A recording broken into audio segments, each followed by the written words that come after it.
प्रातः क्लास चल रहा था 28/11/1967 मंगलवार को 5वें पेज की दूसरी लाइन में बात चल रही थी। दुनिया वालों की तो बुद्धि में कुछ भी नहीं है कि स्वर्ग कब आएगा। वो तो कहते हैं 40,000 वर्ष अभी कलयुग के पड़े हुए और तुमको स्वर्ग का पता है, तो तुम कितना खुशी में रहते हो, क्योंकि तुम तो प्रैक्टिकल में पुरुषार्थ कर रहे हो ना स्वर्ग में जाने का, मनुष्य से देवता बनने का। कैसे? मनु की औलाद मनुष्य, तो संपन्न मनु कब कहेंगे?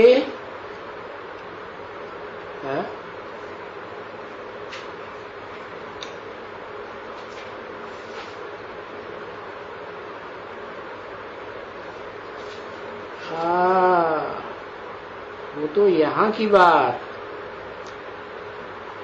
है, लेकिन पूर्व कल्प में मनुष्य से देवता बने थे, तो वो मनु कौन जिसकी औलाद बने थे देवता है? मनु मने मनुआ। तो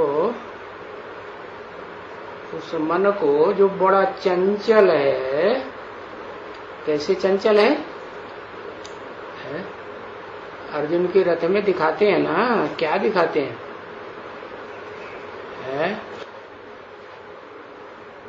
अर्जुन के रथ में क्या दिखाते हैं? हनुमान। तो हनुमान की यादगार वो ध्वजा दिखाते हैं। जिस रथ में भगवान प्रवेश हैं और इंद्रियों को कंट्रोल कर रहे हैं, इसका मतलब रथ में अभी इंद्रियां कंट्रोल नहीं हुई ना, नहीं हुई है, तो कहेंगे कि मन चंचल है या अचल है? चंचल है। चंचल है तो जो अर्जुन है पतित मनुष्य है ना, तो उस पतित मनुष्य का जो रथ है, उस रथ में वो दिखाया है ध्वजा के ऊपर विजय का झंडा दिखाया है।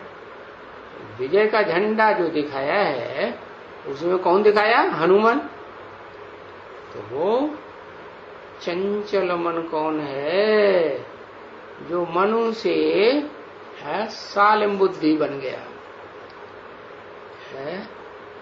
ब्रह्मा बाबा दादा लिख रहा है। तो वो मनुष्य है जो मनु की औलाद कहा जाता है, तो वो मनु तो वो हुआ है कौन?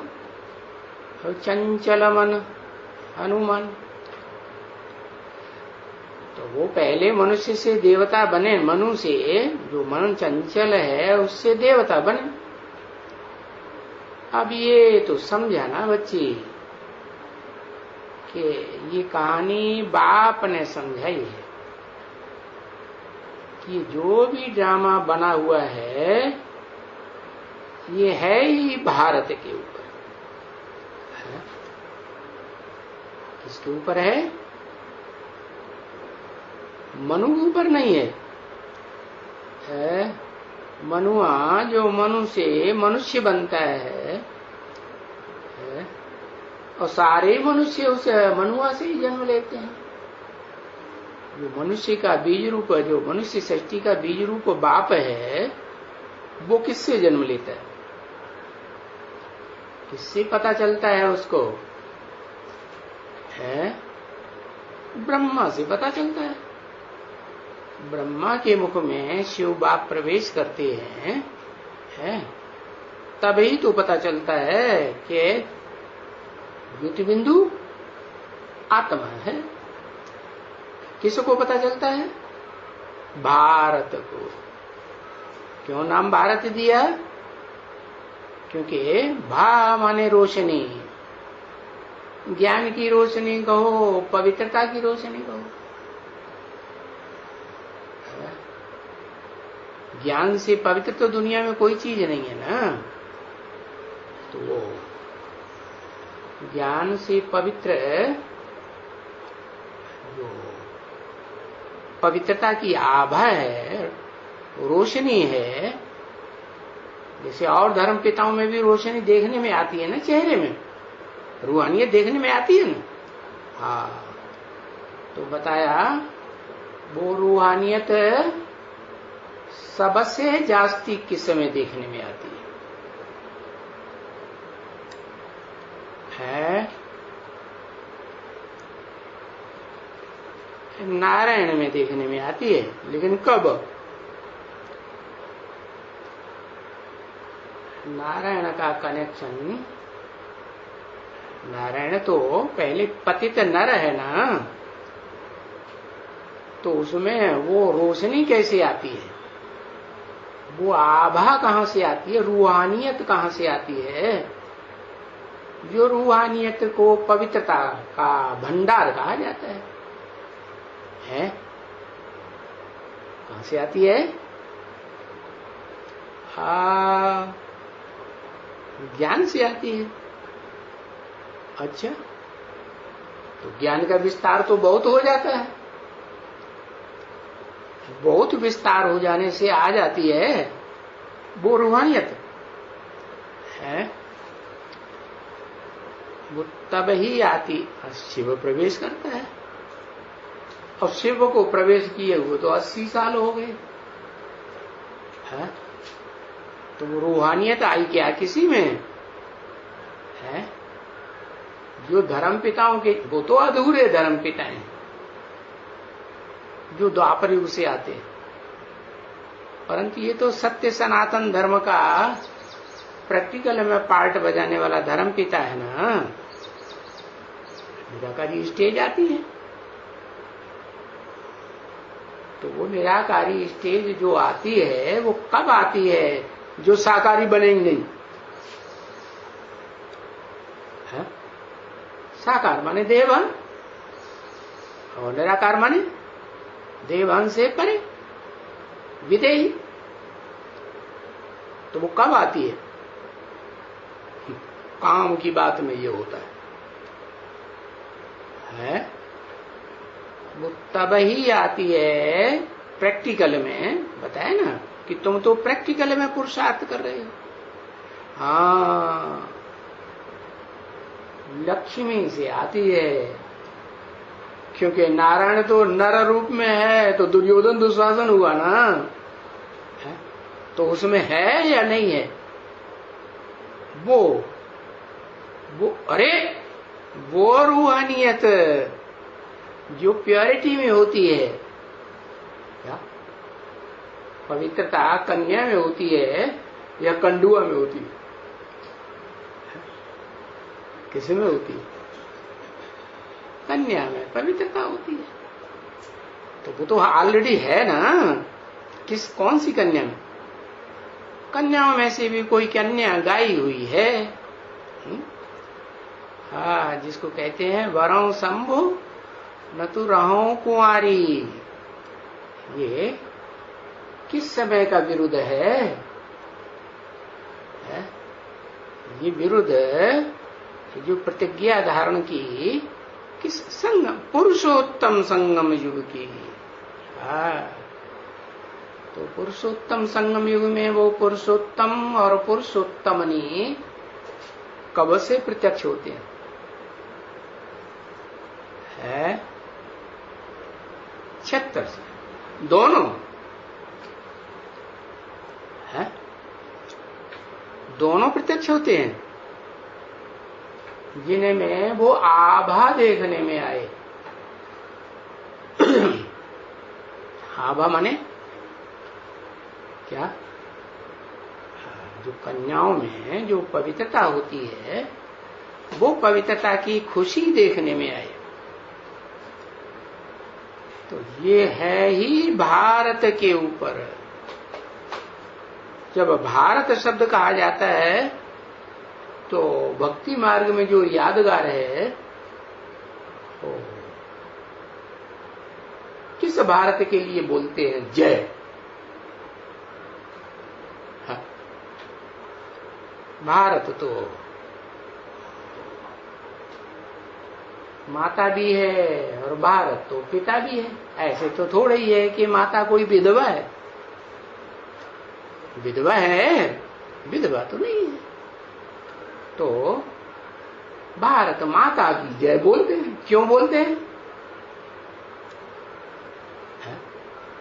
भारत पिता की जय क्यों नहीं बोलती? कहां की यादगार? अरे जय और विजय तो तभी होती है जब पवित्रता की पावर का क्या संग मिले। तो वो पवित्रता की पावर का संग जो मिलता है, तब कहा जाता है कि संपन्न हुआ। कोई भी पुरुष हो, कोई भी नर हो। भारत में तो ये मान्यता है क्या कि जब तक शादी नहीं हुई, गांठ नहीं जोड़ी गई, तब तक अधूरा है कि संपन्न है? अरे मन चलायमान रहेगा या अचल हो जाएगा? हाँ, मन चलायमान रहता है। तो बताया वो अचल तब ही होता है जब कोई कन्या के साथ गांठ जुड़ती है। अब कन्या जितनी पवित्र होगी, उतनी वो पवित्रता की पावर संग के रंग से आएगी या नहीं आएगी? आएगी। तो ये है ही भारत के ऊपर सारा ड्रामा। अब उसे भारत माता कह दो या भारत पिता कह दो, कहानी कहो, कथा कहो, बात एक ही। अरे रामायण की कथा कहो तो रामायण की कथा में निमित्त कौन है? रामायण की कथा का किसके ऊपर है वो रामायण की कथा बनती है? रामायण की कथा बनती है किसके ऊपर? निमित्त कौन बनता है? सीता निमित्त बनता है। अच्छा, महाभारत की जो कथा है उसका निमित्त कौन बनता है? द्रौपदी निमित्त बनती है। तो अभी तो निमित्त तो बनी ना। और ऐसे ही देवासुर संग्राम में देवताओं में असुरों में युद्ध हुआ, कथा बनी ना, तो कौन निमित्त बनी? अरे लक्ष्मी निमित्त बनी है। तो बताया कि वो भारत माता के ऊपर ये सारा ड्रामा है। अच्छा, तो भारत माता जय क्यों बोलते हैं?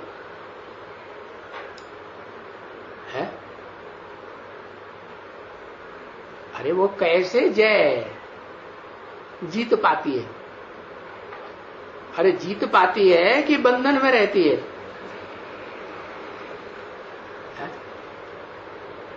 जीत पाती है या बंधन में रहती है? बंधन में रहती है। नहीं रहती है? अच्छा, अग्नि के बंधन में नहीं रहती है? चलो रावण के बंधन में नहीं रहती होगी क्योंकि दो सीताएं हैं, एक श्रीमत की लीका को उल्लंघन करने वाली और एक वो है जी श्रीमत की लीका को उल्लंघन तो नहीं करती है। ठीक है, जितनी जानकारी है उतना तो नहीं उल्लंघन करती है। जानकारी तो उतनी होगी जितनी पढ़ाई पढ़ी होगी। बेसिक नॉलेज होगी तो बेसिकली ज्ञान होगा, और ऊंची पढ़ाई पढ़ी होगी तो गहराई से ज्ञान होगा। होगा कि नहीं? तो बताया कि भारत माता के ऊपर ये सारी कहानी है, भारत के ऊपर कहानी है। क्योंकि ड्रामा बनता है हमेशा हार और जीत के खेल से। क्या हार कब तक है? कब तक हार? जब तक प्योरिटी की पावर नहीं है। कि दुनिया के सारे काम पवित्रता से होते हैं ना। हार और जीत कैसे होती है? पवित्रता से होती है। तो पवित्रता की पावर जो है वो आती है कन्याओं से। उनको शिव की शक्तियां कहा जाता है। कि पांडवों को कहा जाता है? पांडवों को नहीं, शिव की शक्तियां, सत्ता नहीं। तो वो इसीलिए कहा जाता है कि वो जब तक है उस मैदान में न कूदे। कौन सा मैदान? किसके साथी बने?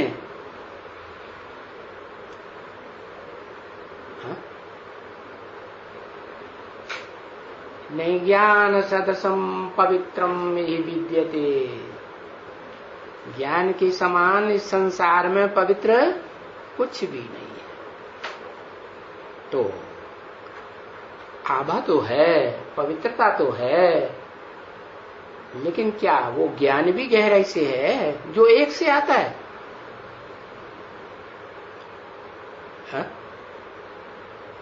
है वो ज्ञान है, फिर बंधन में क्यों है? जो कामी और क्रोधी हैं, काम आग्नि वाले हैं और क्रोध आग्नि वाले हैं, उनके अंडर दी कंट्रोल क्यों?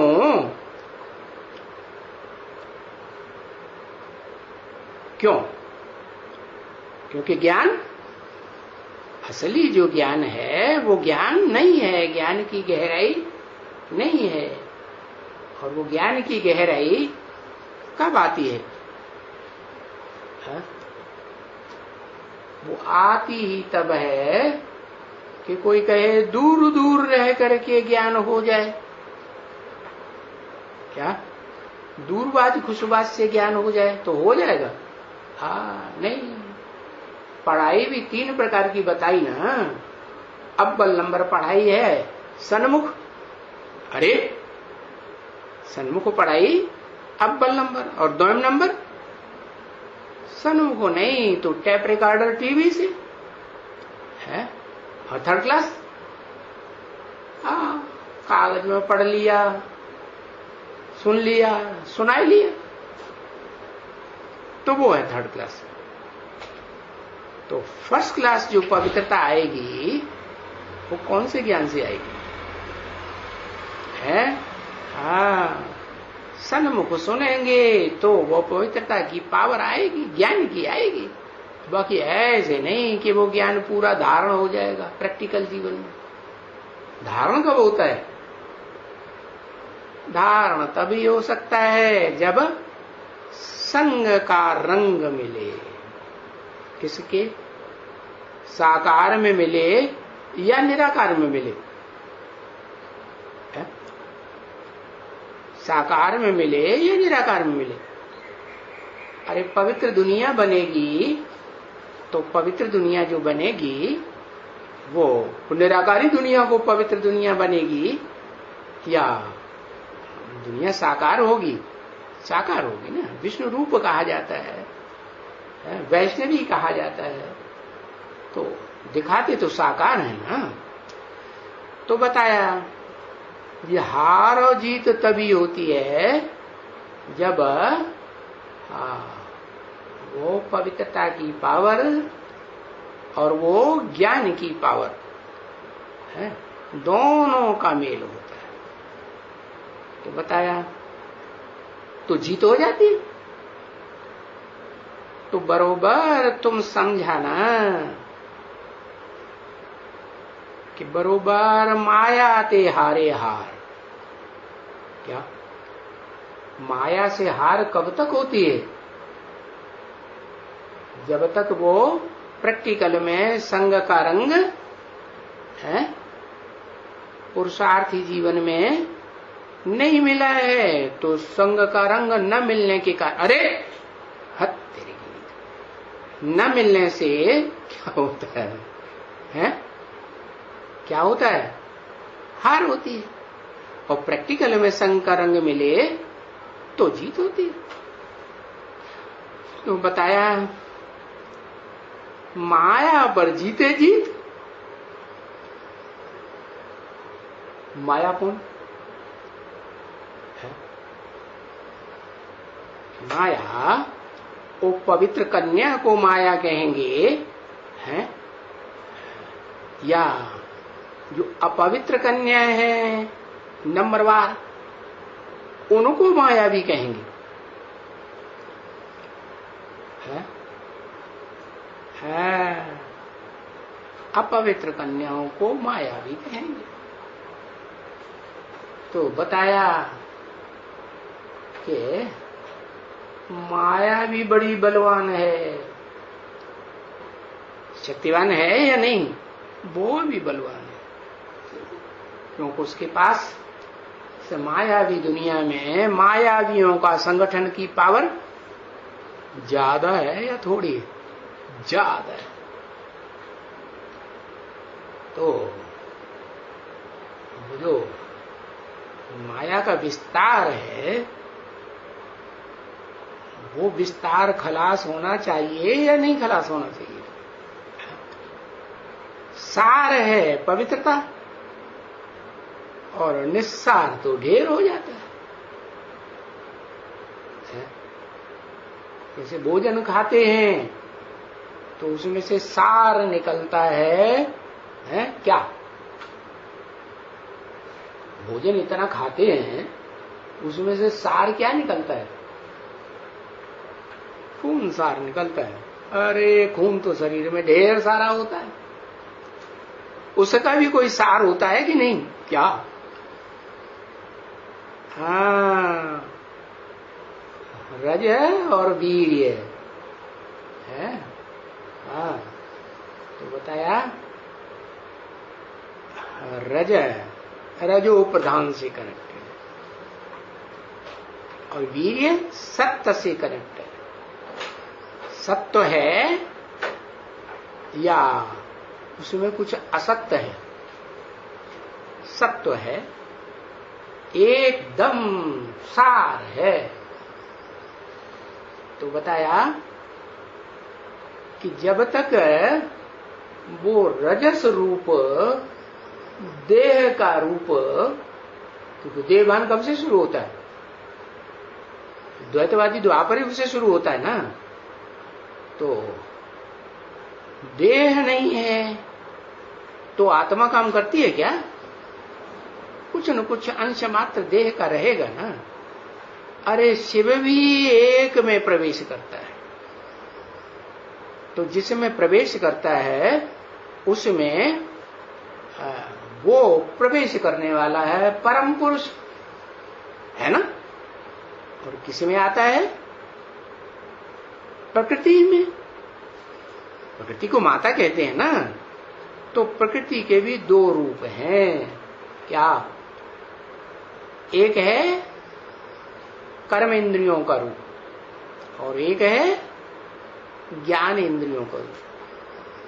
श्रेष्ठ कौन सा है? तो ज्ञान इंद्रियों का श्रेष्ठ रूप है, इसलिए ज्ञानेन्द्रियों की जो सृष्टि है वो स्वर्ग कही जाती है, और कर्मेंद्रियों की जो सृष्टि है वो टोटल देह हो गई। लेकिन क्या स्वर्ग में देह नहीं होती है? होती है या नहीं होती? होती तो है, लेकिन वो जो देह के ज्ञानेन्द्रियों के अंग है ना, उन अंगों में आत्मिक की स्थिति समाई हुई रहती है। क्या? जो कर्म इंद्रियां हैं उनमें आत्म की स्थिति ना के बराबर। तो बताया वो दोनों का भी मेल चाहिए। क्या? प्रकृति के जो दो रूप हैं, कौन कौन से? एक श्रेष्ठ प्रकृति और एक अपरा प्रकृति। माने नहीं, परा माने परे के परे रहने वाले। तो बताया दोनों का मेल चाहिए। दोनों का मेल होता है तो वो परम ब्रह्म कहा जाता है।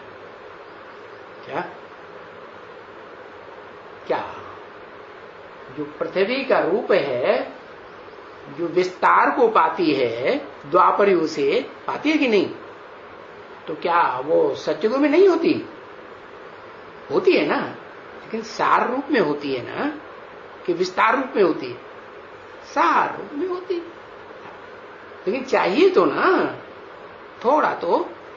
वो अगर प्रैक्टिकल में ये सृष्टि चाहिए तो देह भी चाहिए और वो आत्म की स्थिति वाली जो परा प्रकृति है वो भी चाहिए। तो अभी माया किसको कहा जाता है?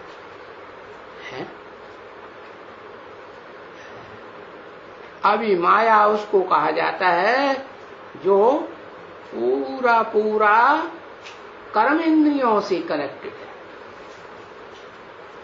कर्म इंद्रियों का सुख ज्यादा खींचता है। स्वर्ग में तो कर्म इंद्रियों का सुख नहीं खींचता। तो कभी तो मनुष्य कहते अरे इनके पास माया बहुत है, यानी धन बहुत है। वो धन किससे कहते हैं? धन कहां से आता है? कहते लक्ष्मी से आता है। तो माया बहुत है तो वो धन कहां से आया? लक्ष्मी से आया ना। हाँ, अरे है ना। कहते हैं माया को धन समझ लेते, नहीं तो धन को तो संपत्ति कहा जाता है ना। हाँ भाई, इनके पास संपत्ति बहुत है। हाँ, पर कहो बहुत माया है। इनको तो माया का नशा है? तो रावण को काय का नशा था? अरे रावण के पास जनबल की माया थी ना, धनबल की भी थी ना। भले जोर जबरदस्ती करके, हिंसा करके धन इकट्ठा करता, दिखाते हैं ना। हाँ, कहते रावण ने जो धनपति है ना कुबेर, उससे सारा धन छीन लिया जबरदस्ती, आंखें दिखा के लाल लाल। वो बेचारा डर गया।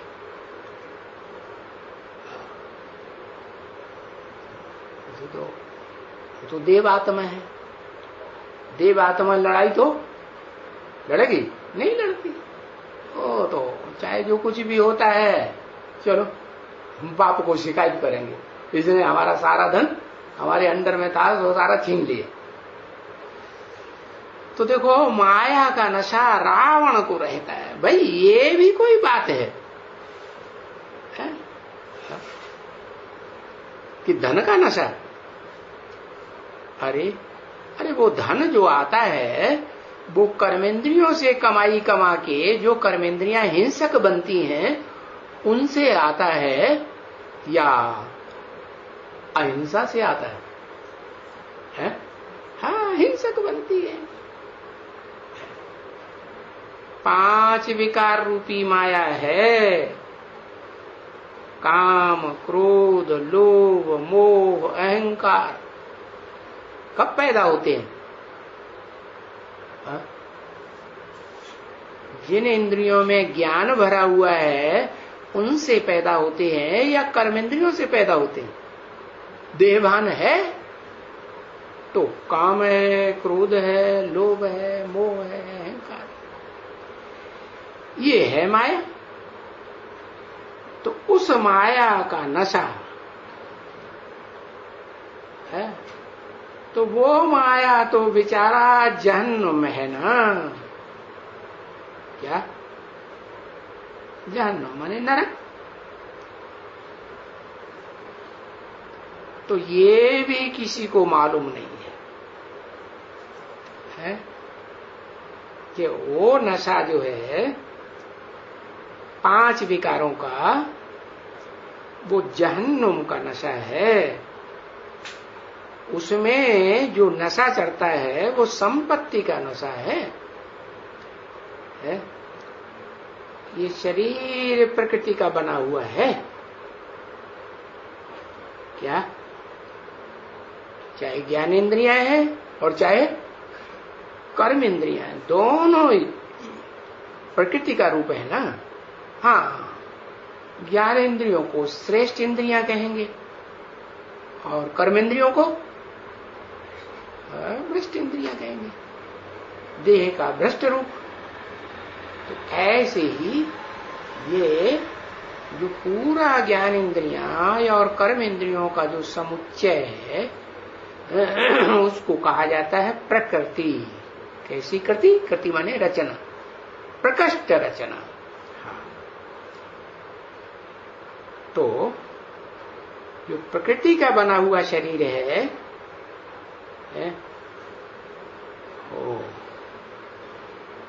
उस शरीर को माया कहा जाता है क्या? है? शरीर को माया नहीं कहा जाता? नहीं। अच्छा, शरीर माने देह। देह का भान कब होता है? जब आत्मिक स्थिति 8 कला से कम हो जाती है तो देह का भान बढ़ जाता है। स्वर्ग में 8 कला से ऊपर रहती है आत्मिक स्थिति या नीचे जाती है? ऊंची रहती है। तो उसे माया नहीं कहेंगे। तो बताया ये धन संपत्ति जो आती है ना, जो नशा रहता है, कर्म करो तो धन मिलेगा। कर्म इंद्रियों से कर्म करते हैं तो समझते हैं धन मिलता है। अच्छा, मन बुद्धि ये कर्म इंद्रिय है, ज्ञान इंद्रिय है, क्या है? दोनों है? दोनों ही नहीं है। तो मन बुद्धि से कोई काम नहीं हो सकता है।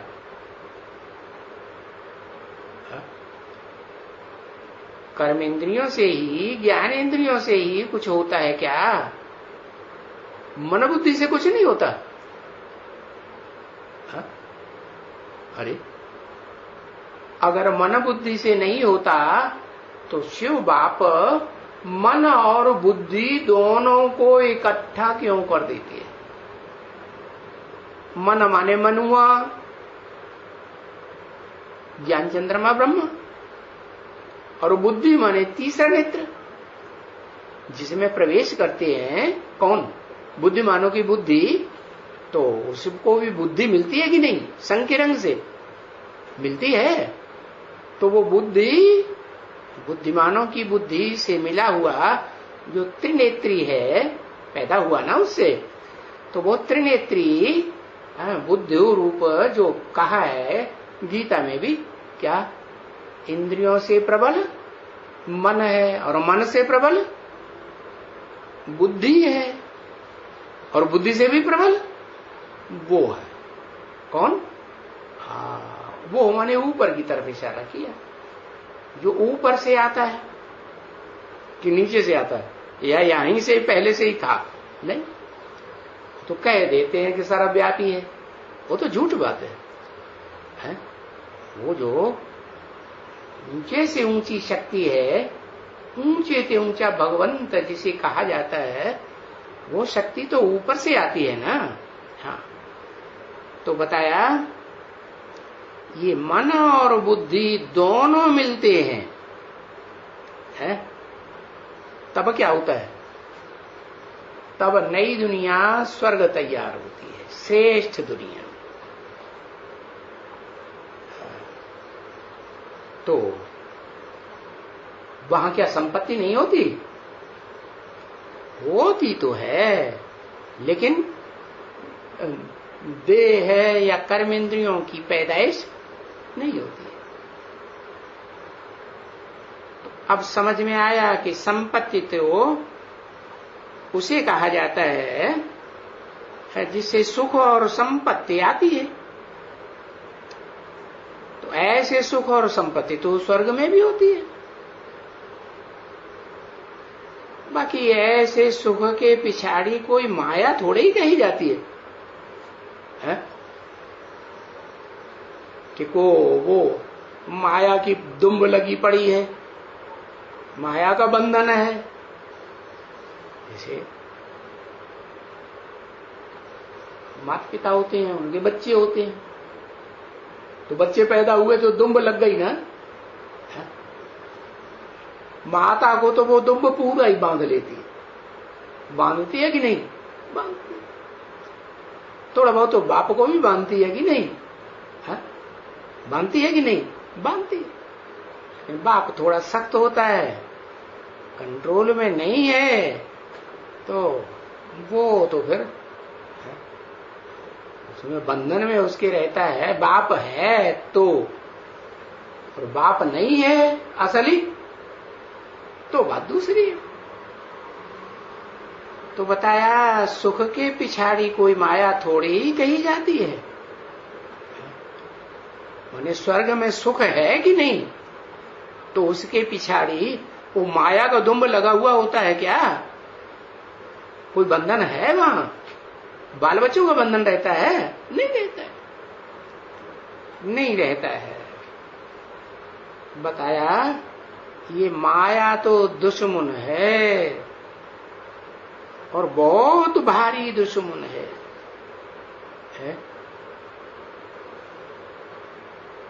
तो वो कहते हैं जिसके पास धन माया बहुत है, वो पांव के ऊपर डांस करते हैं, पैरों पर, ऐसे कहते हैं। तो पैरों पर डांस है? पैर नीची चीज है या ऊंची चीज है? नीची चीज है। तो पैरों पर डांस जिसके पास माया सो क्यों नहीं करते हैं? देखो कृष्ण को हमेशा दिखाते हैं ना, वो तो सबसे साहूकार है और सबसे देखते हैं सदैव डांस ही करते हैं, ऐसे है ना। क्योंकि उनको तो पैसे बहुत है ना, धन संपत्ति दे। देखो बाबा कैसे समझाते हैं। जैसे छोटे प्रजा होते हैं ना, प्रजा छोटे या राजा छोटे है, या प्रजा के ऊपर अधिकारी छोटे है? प्रजा छोटी, प्रजा बड़ी रोटी है, राजा राज करता है। तो प्रजा होते हैं ना बच्चे, समझते हैं इनके पास बहुत पैसे हैं। प्रजा वर्ग में कोई के पास बहुत पैसे होते हैं कि नहीं? होते हैं ना। हाँ, जैसे कि कोई बच्चे के लिए कहता होए ना, देखो इन लोग के पास बहुत पैसे हैं। अरे ये किसके बच्चे हैं? इन्होंने ये धन कैसे पाया? सो तुम बैठ करके समझते हो क्या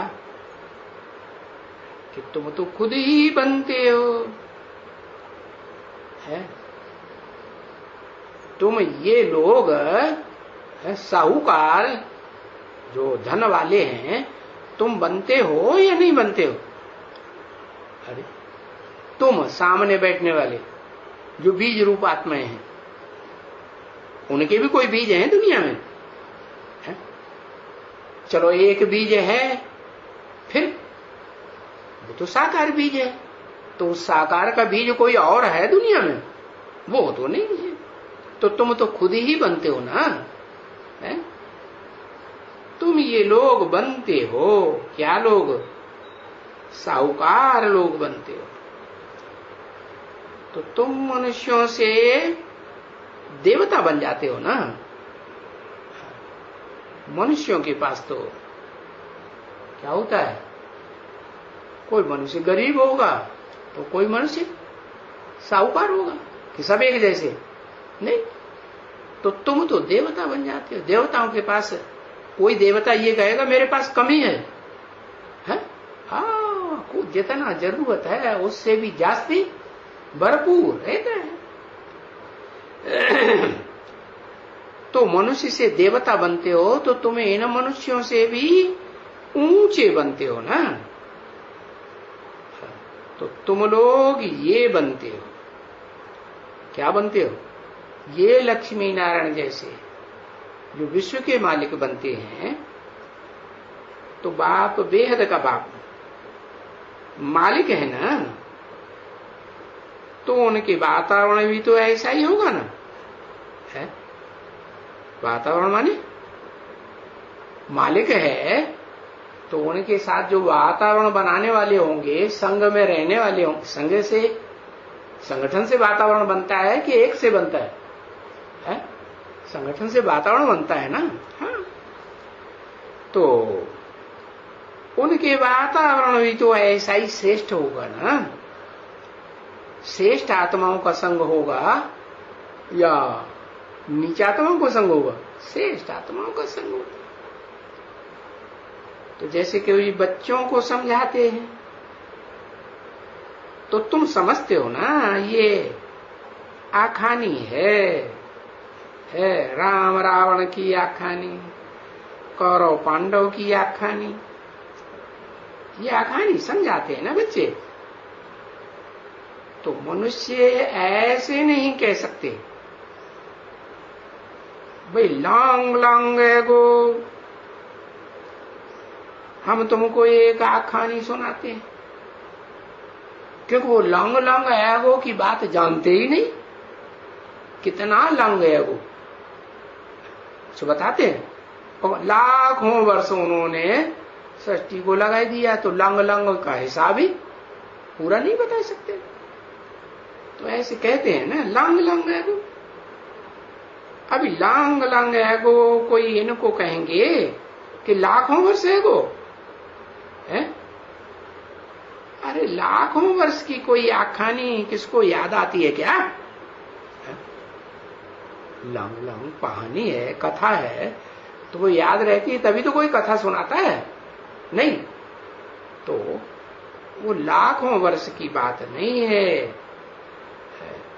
लाखों वर्ष का मनुष्य है ही नहीं है? मनुष्य कितने वर्ष का है? अरे जिसका मन चलायमान होता है वो मनुष्य कितने वर्ष का है?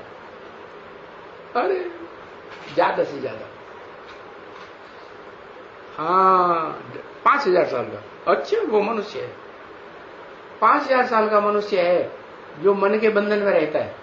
जिसका मन चंचल होता है उसे मनुष्य कहा जाता है। वो 5000 साल से चंचल मन के बंधन में है। हा? फिर क्यों बताया 5 है? हाँ, 2500 साल से मन के बंधन में। कब से? जब से ये विधर्मी धर्म पिताएं आए विदेशी, तब से। पहला पहला कौन आया? इस्लामी आया। तो इस्लामी जब आया तो वो चंचल मन वाला था क्या? था? अरे सात्विक था कि चलायमान था, रजो प्रधान था? नहीं। तो बताया कि पहले पहले जन्म में तो कोई भी आत्मा, कोई भी धर्म पिता भी हो, या उनके फॉलोअर्स भी हों, जब भी आते हैं तो सात्विक होते हैं, उनमें चंचलता कहां से आई? चंचलता होगी, जिसे क्राइस्ट के लिए भी बताया। पहले विकार की चेष्टा थी? नहीं थी। तो बताया मनुष्य लाखों वर्ष का नहीं है। हाँ, ये कहें कि देवताओं का राज्य था तो लाखों वर्ष था, वो भी नहीं था। कहेंगे 5000 वर्ष पहले देवताओं का राज्य था। मनुष्य तो तब ही होते हैं जब देव आत्माएं जो हैं इस सृष्टि पर 8 कलाओं से नीची बन जाती है। चंद्रमा की 16 कलाएं होती है ना। चंद्रमा भी तो बहुत चंचल है ना, नक्षत्रों के बीच में नहीं। कैसे चंचल है? जैसे पृथ्वी है, सूर्य का चक्कर लगाती है। जैसे और ग्रह हैं, नवग्रह है ना, सूर्य का चक्कर लगाते हैं ना, लगाते हैं। लेकिन उन ग्रहों के जो उपग्रह हैं वो भी चक्कर लगाते हैं, लेकिन वो इतनी तीव्र गति से चक्कर नहीं लगाते हैं जितना तीव्र गति से ये चंद्रमा चक्कर लगाता है। तो बहुत चंचल हुआ ना, हुआ ना। हाँ, तो उसकी 16 कलाओं से जब 8 कला रह जाती है, या उस चंद्रमा या चंद्रवंश के फॉलोअर्स की 8 कलाएं रह जाती हैं, और 8 से भी नीची हो जाती है, तो फिर चंचलता आएगी या नहीं आएगी? चंचलता आ जाती है। देवात्मा है, आती है कि नहीं? आती। तो बताया लाखों वर्ष तो देवताओं को भी नहीं कह सकते जो 16 कला संपूर्ण होते हैं। मनुष्यों को कहेंगे 8 कला, जास्ती से जास्ती। नहीं तो नीची कला के बनते जाते हैं। 8 कला से ऊंचे तो कोई होते ही नहीं। 2500 वर्ष से, जब से ये द्वैतवादी धर्मपिताएं आते हैं, और ये द्वैतवादी बनते कैसे हैं? बिना संग के रंग के। संग का रंग लगता है तब नीचे गिरते हैं कि बिना संग के रंग। किसके संग में आते हैं? वो ही देव आत्माएं जो स्वर्ग में थी, 8 कला से ऊपर थी, है ना। हाँ, चलो 7.25 कला हो, 7.5 हो, तो वो जो स्वर्ग में थी वो ही नीचे उतरते सुख भोगते भोगते क्या 8 कला से नीची बन जाती है। तो उनके संग के रंग में आते हैं, तो फिर देवता बनेंगे? देवता तो नहीं बन सकते। उनसे नीचे ही बनेंगे या ऊंचे बनेंगे? नीचे ही बनेंगे। तो बताया ये तब से कहा जाता है मनुष्य, चंचल मन वाला मनुष्य है। कौन मनु? मनुष्य, मनु की औलाद। तो पहले पहले ये जो 2500 वर्ष में पहले पहले चंचल मन वाला कौन बना? कहेंगे ज्ञान चंद्रमा ब्रह्म, वो ही बना ना। लेकिन ज्ञान चंद्रमा ब्रह्मा का भी कोई बाप है या नहीं? नहीं है। वो चंचल बुद्धि तो बाप चंचल बुद्धि नहीं है। बाप लास्ट में चंचल बुद्धि। क्यों? कैसे? क्योंकि वो किसी के संग के रंग से प्रभावित होने का संस्कार उसमें संगम युग में नहीं पड़ा। जब संपन्न बना तो कैसा संपन्न बन गया? किसी से प्रभावित होने वाला। जैसे शिव किसी से प्रभावित नहीं होता, वैसे वो ज्ञान चंद्रमा तो है, संपूर्ण चंद्रमा भी बनता है 16 कला संपूर्ण सतयुग में, लेकिन वो आत्मा जो है धीरे धीरे नीचे उतरती है? आत्मा की स्थिति में कोई आत्मा तेजी से नीचे उतरती है, भ्रष्टों का ज्यादा संग का रंग लेती है, और कोई आत्मा श्रेष्ठ से श्रेष्ठ बीज रूप आत्माओं के संग में ही रहती है। तो जो बीज जो रुद्राक्ष कहे जाते हैं, वो रुद्राक्ष की माला किसकी माला है? शिव बाप कहते हैं, शिव ज्योति बिंदु बाप जो सदा शिव है, वो क्या कहते हैं? ये बाप की सुमिरनी की माला है। क्या ऊंच ते ऊंच बाप की माला है, या उससे जो नीचा है? ऊंच ते ऊंच बाप ज्ञान सूर्य, तो ज्ञान सूर्य से जो रोशनी लेता है वो तो चंद्रमा लेता है ना, तो वो तो नीचा हुआ या ऊंचा हुआ? नीचा हुआ। तो उस ज्ञान सूर्य से पहले पहले रोशनी कौन लेता है?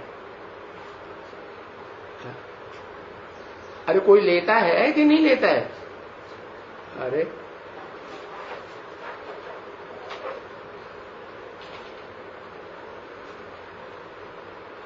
कौन सी आत्मा लेती है?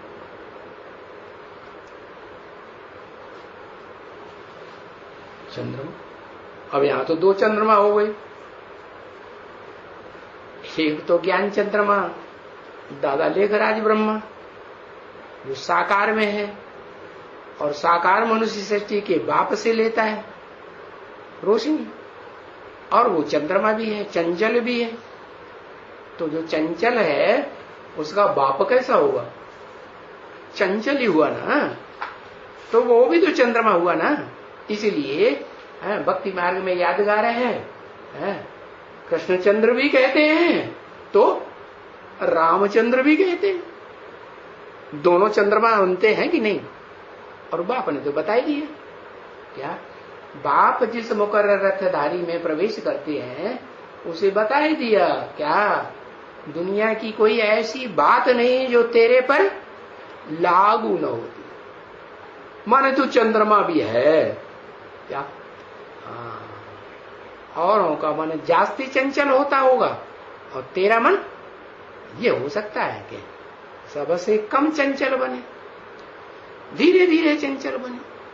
तो बताया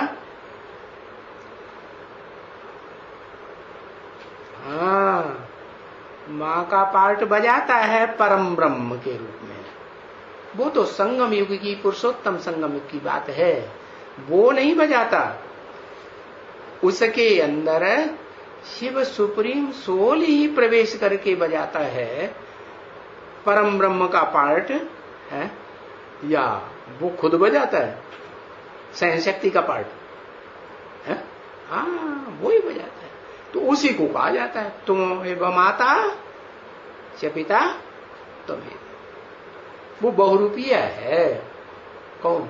शिव। कभी पुरुष का रूप धारण करता, कभी स्त्री चोले का रूप धारण करता। प्रवेश तो कर सकता है दोनों में, नहीं? हाँ, तो बताया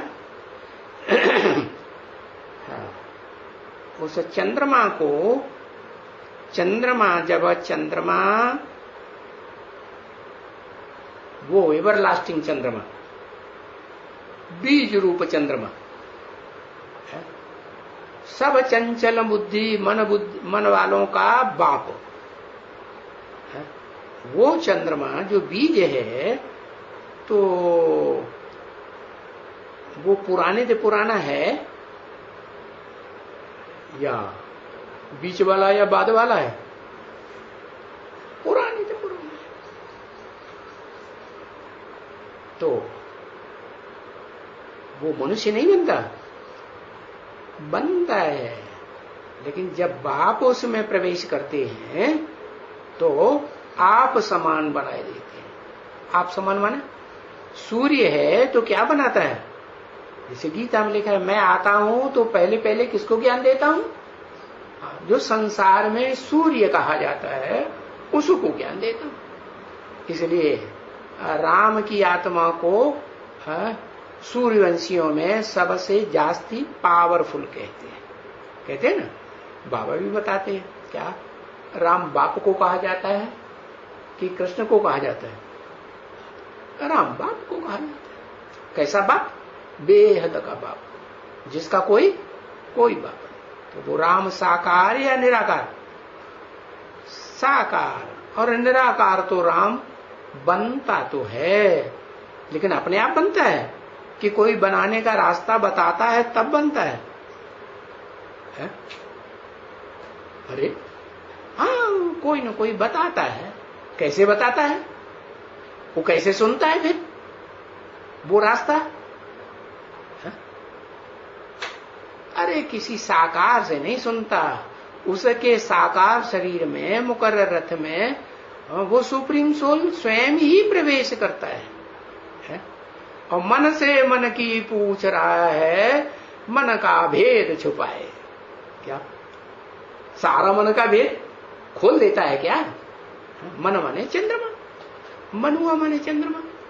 तो जो अव्वल नंबर बीज रूप मनुआ है, उसके 84 जन्मों का पार्ट सारा एकदम खोल देता है क्या, कि धीरे धीरे खोलता है? अरे लॉटरी खुलती है तो एकदम किसी को पूरी लॉटरी दे दी जाती है कि धीरे धीरे दी जाती है? हाँ, धीरे धीरे दी जाती है। तो बताया वो पुराने ते पुराना है, या देखो ये पुरानी बातें हैं ना, है? तो वो पुराने ते पुराना, उसको लाखों वर्ष नहीं हुए क्या? किस बात में? चंद्रमा की स्थिति को क्रॉस करके सूर्य बनने में लाखों वर्ष हुए हैं? लाखों वर्ष नहीं हुए। हाँ, ये पुरानी बातें हैं। जैसे ये जो क्रिश्चियन लोग हैं ना, ये सदैव पुरानी चीजें मांगते हैं। क्यों? है? क्यों मांगते हैं? अरे ये नई नई बातों को खोज करते रहते हैं ना, रिसर्च करते हैं ना, इनकी बुद्धि तीखी होती है कि नहीं? हाँ, तो रिसर्च में तो यही बताया जाता है कि कोई बात की गहराई को पकड़ना हो तो एकदम उसके शुरुआत में चले जाओ, गहरे गहरे गहरे घुसते चले जाओ। तो क्रिश्चियन से भी पुरानी चीज मांगते हैं। अभी थोड़ा विचार तो करो, पुरानी थी पुरानी चीज इस दुनिया में क्या होगी? है? क्या होगी बताओ? है? क्या होगी? चीज है ये कोई? चीज साकार होती है? पुराने ते पुरानी चीज है, परम ब्रह्म परमात्मा कहते हैं। क्या कहते हैं? है? वो मां भी है, आत्मा तो है, लेकिन मां भी है और बाप भी है। उसकी यादगार है लिंग, जो मंदिरों में दिखाया जाता है। एक लिंग दिखाते हैं या दो लिंग दिखाते हैं? हाँ, एक लिंग दिखाते हैं। अगर दिखाते भी हैं कोई तो दूसरी तो लिंग ही दिखाते हैं कि लिंग दिखाते हैं। हाँ, अरे उसे कहते हैं जलाधारी। क्या? वो जल को धारण करने वाली है प्रैक्टिकल जीवन में। कौन है? छोटी लिंगी, लेकिन विशेषता क्या है? ज्ञान जल को प्रैक्टिकल जीवन में अरे धारण करने वाली है या नहीं है? धारण करने वाली है। और लिंग, जो लिंग यादगार है, वो ज्ञान तो लेता है एक से, ऊंचे से ऊंची भगवंत से ज्ञान तो लेता है, लेकिन ज्ञान लेकर के उसका विस्तार भी कर लेता है। विस्तार करने के बावजूद भी क्या प्रैक्टिकल जीवन में टिकता है, टिक पाता है? वो नशा चढ़ता है जो सार बताया ज्ञान का। क्या है? तुम आत्मा ज्योति बिंदु। उस ज्योति बिंदु की सार रूप में 24 घंटे टिकता है? नहीं टिकता। क्यों नहीं टिकता? क्योंकि ज्ञान है पढ़ाई, वो ईश्वरीय पढ़ाई, दुनियावी पढ़ाई तो नहीं है। तो वो पढ़ाई भी ऐसे नहीं कि पढ़ने के लिए, पढ़ाने के लिए, सुनने के लिए, सुनाने के लिए, समझने समझाने के लिए है। नहीं, किस लिए है? प्रैक्टिकल जीवन में धारण करने के लिए है। तो वो पुरानी की पुरानी चीज है, क्या हुई? कहेंगे परम ब्रह्म। तो वो परम ब्रह्म भी है और परमात्मा भी है या नहीं? परमात्मा भी है, लेकिन पहले परम आत्मा या पहले परम ब्रह्म?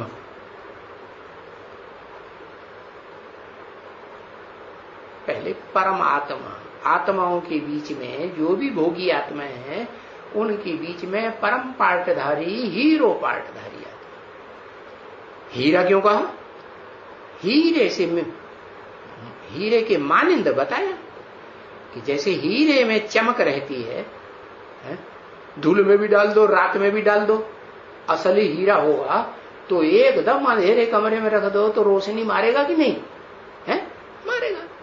तो ऐसे ही बताया कि वो ज्ञान की रोशनी जो है वो उस साकार रूप हीरे में रहती जरूर है।